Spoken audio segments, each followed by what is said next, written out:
It's my honor to introduce our next esteemed guest, Ms. Sabita Geer from India.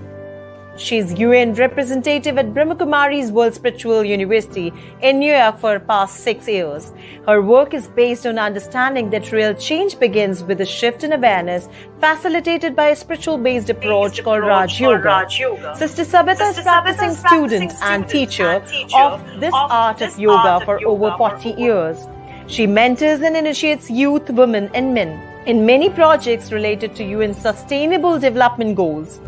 She has conducted courses, facilitated workshops and retreats in the Caribbean, UK, India, Middle East and many states across the US. She has been a representative of Brahmakumaris in the US for last 22 years. She is also very passionate about climate change. She feels that her purpose on this earth lies in upholding the principles of truth and non-violence in her life while serving the world to make it a better place to live in. Using peaceful building methods in 110 countries, the Brahmakumaris supported the UN 2030 agenda and the SDGs.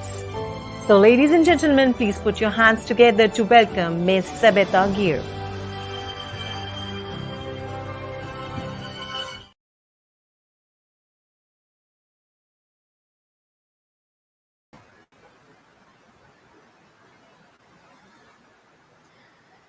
Hello everyone,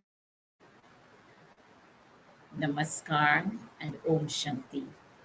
Greetings of peace to all of you. It is indeed my pleasure to be here to share with you some tips on how spirituality can help us deal with anxiety. I hope you can hear me because it is raining very heavily where I am. So, Yes. okay, thank you. So, actually, from my own practices, I would like to share in two ways how spirituality can deal with anxiety. One of them is actually it can help prevent the anxiety in the first place. And to help prevent anxiety, spirituality encourages us to lead a healthy lifestyle. I'm not going to say spiritual lifestyle, I'm going to say healthy lifestyle. Our Dadaji just before me shared some tips on that, and I would just like to reinforce a few things and add a few more. In living a healthy lifestyle, as a practitioner of Raj Yoga meditation, we have 4 pillars that act as a foundation. One of them is a daily dose of spiritual knowledge. Spiritual knowledge meaning to read anything that is going to be of inspiration and empowerment to your inner being, something that will uplift your spirit. So, in other words, rather than turning on the news first thing in the morning, or maybe, browsing your Facebook or something like that, you might want to feed yourself with some kind of spiritual knowledge, some kind of uplifting information. Another one is a daily practice of meditation. And meditation could be any form that resonates with you. Mindfulness, Raj Yoga meditation, just maybe some affirmations or some silent contemplation, something that will take you into that inner space within yourself, that inner quiet, and allow you time to feel your inner qualities. Another one is a daily practice of something positive. So there we are, reading something that is uplifting, then doing some meditation that will fill us with inner strength and inner peace. And third is to actually live it, practice it in your practical life. Do it. So, not just reading that we are wonderful people, children of God, beings of peace, or beings of love, but actually living it, being it, practicing it. There is nothing more powerful than walking the talk. That's where we get our experience, and that's where we get an opportunity to actually implement the things that we hear and learn every day. And the fourth aspect is seva, or service to humanity. Share.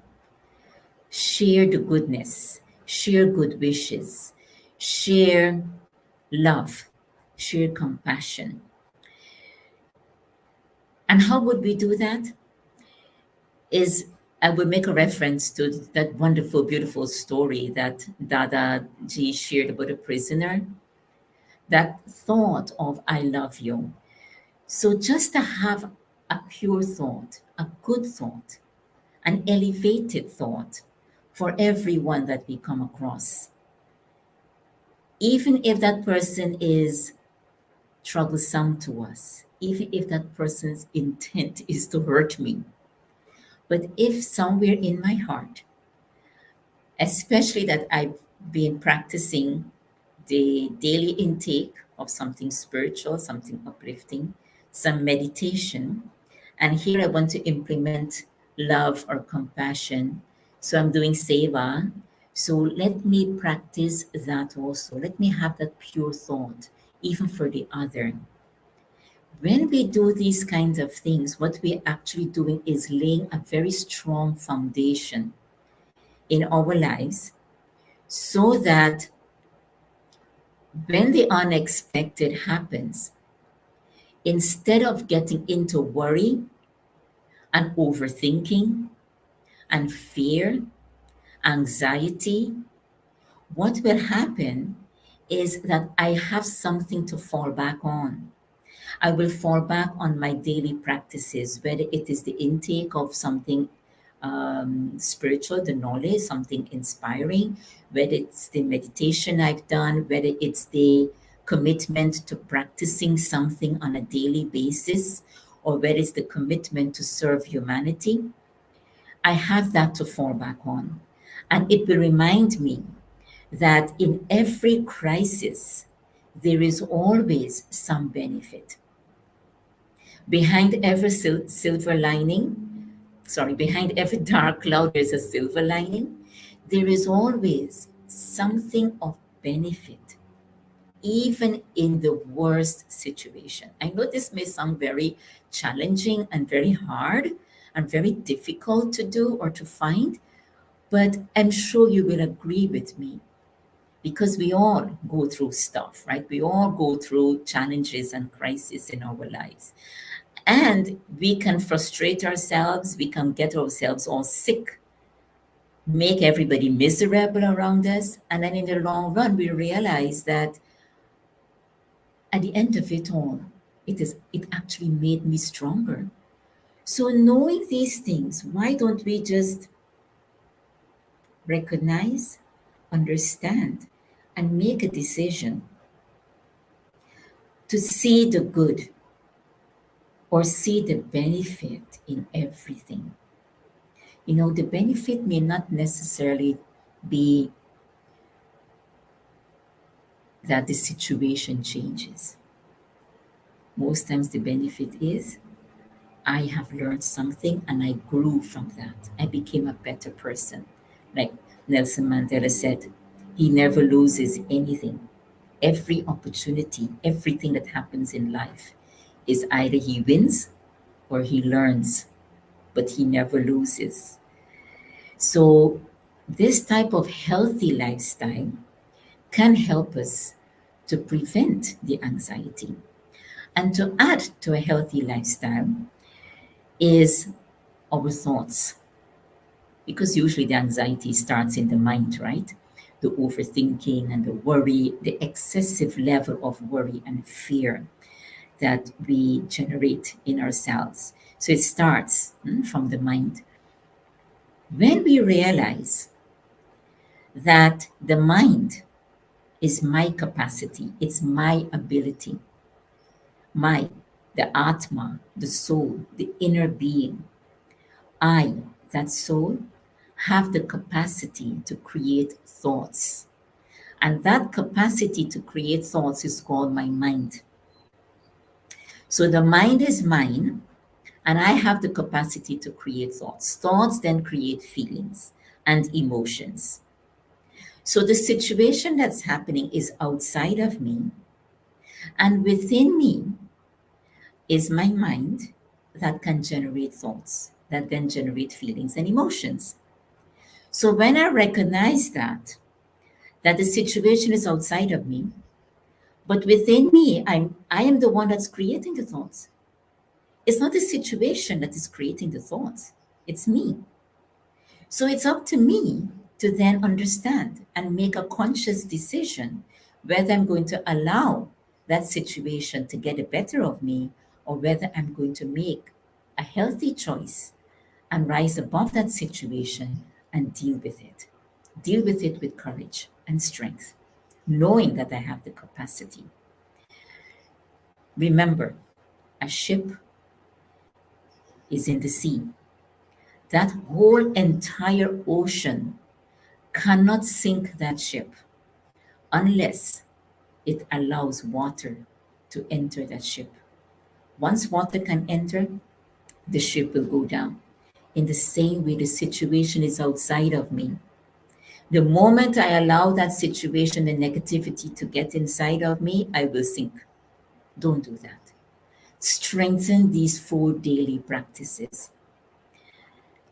of intake of something, some kind of a spiritual knowledge, a daily practice of some sort of meditation, and I would add exercise. Practice some virtue every day. Live it and serve humanity seva. And the second thing about spirituality helping anxiety is if you have this issue already of anxiety, either you go for medical and professional help, or you may want to gradually start living a healthier lifestyle so that you empower yourself and you lift yourself out of that type of anxiety. If you need to take medical help, please do so because it will help to balance your the energy in your brain and all the wiring and the waves, the wavelengths internally that will then help support your practicing that healthy lifestyle. So before we close, I would like to invite all of us for 1 minute of very powerful silent meditation. And in this silent meditation, I would like you to think about one thing that brings happiness to your mind. Think about that one thing that brings happiness to your mind or to your heart.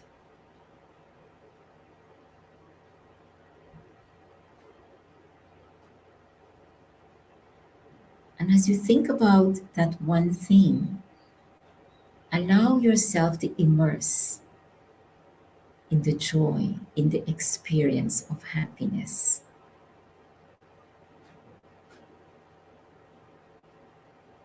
And embrace yourself with that energy of happiness that is emanating from that one thing.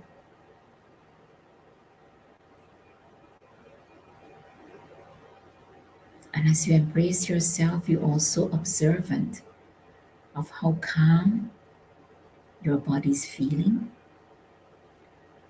And as your deep breath in and out,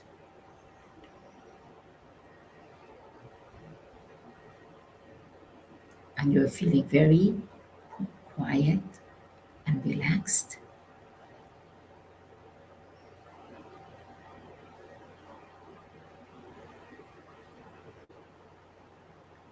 in this state of inner joy,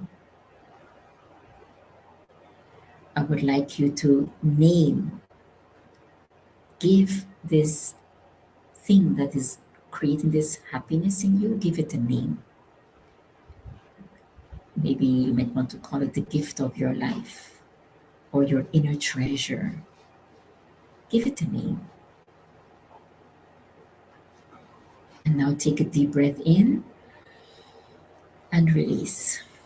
And anytime you feel those thoughts of anxiety or feeling anxious rising up, that energy rising up, remind yourself of that joy, that thing that created happiness, the name you give it that name. Remind yourself of that name and allow the joy to emerge. When that happens, it helps you to separate from the situation, and then you can go through your inner steps and calm yourself down. So wish you all the best. Thank you for the opportunity, and may your life be less anxious. Om Shanti. Thank you very much, Sister Sabita Geer. So beautifully, you mentioned 4 necessary steps to be taken to deal with anxiety. First, reading, learning, shravanam.